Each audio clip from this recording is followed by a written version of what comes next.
আসসালামু আলাইকুম এভরিওয়ান, কেমন আছেন আপনারা সবাই? তো শুরু করতেছি আপনাদেরকে নিয়ে আরও একটি নতুন ব্লগ। এটা হচ্ছে সাউথ আফ্রিকায় কোরবানির গরুর হাট হয় কিনা, কিংবা কেমন হয় গরুর হাটগুলো। আসলেও সাউথ আফ্রিকাতে কোরবানির গরুর হাট বলতে কিছু নাই। এখানে আছে হলো সাউথ আফ্রিকায় এরকম অনেক ফার্ম আছে। তো ওই ফার্মগুলোতে এরকম সব কিছুই পাওয়া যায়, গরু পাওয়া যায়, পাশাপাশি ছাগল, পাশাপাশি যে ভেড়া ভেড়ি যেটাই হোক এগুলো সবই পাওয়া যায়।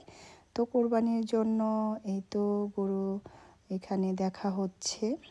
তো কোনটা নেওয়া হয়েছে আপনাদেরকে ঈদের আগের দিন দেখাবো কোন দুইটা গরু নেওয়া হয়েছে।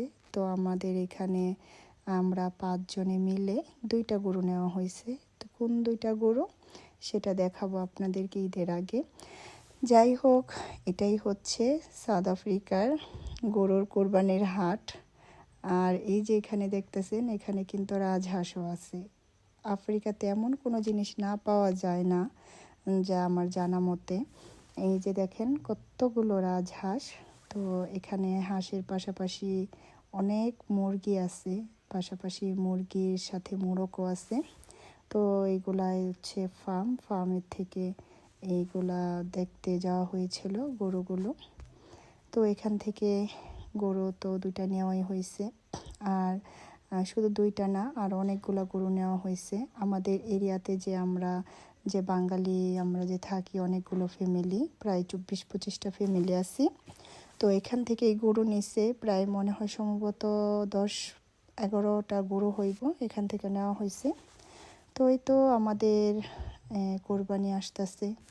তো কোরবানি ঈদের গরু দেখা, ভাবলাম আপনাদের সাথেও শেয়ার করি। সব কিছু তো আপনাদের সাথেই শেয়ার করি। আর এখানে দেখা গেছে কীরকম হয় গরুর হাটগুলো। গরুর পাশাপাশি দেখেন ওইখানে ওই যে দূরে উটও আছে। তো একটা ফার্মে অনেক কিছু থাকে, উট, মোষ, এগুলা সবই থাকে ফার্মগুলোতে। আর ঈদ তো আইসাই পড়লো। সবাইকে জানাই অগ্রিম ঈদ মুবারক। সবাই দোয়া করবেন আমাদের জন্য।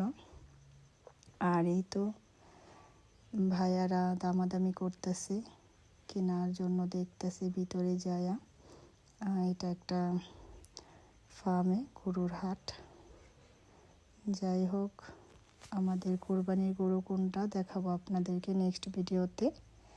তো আশা করি সবাই ভালো থাকবেন, আমাদের জন্য দোয়া করবেন। আজকের ভিডিওটা এই পর্যন্তই।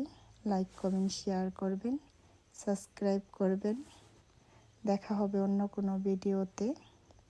আল্লাহ হাফেজ। তো এই তো উটটা কাছের থেকে এই যে ঝুম করে দেখাই দিলাম আপনাদের উটটা ভিডিও করে।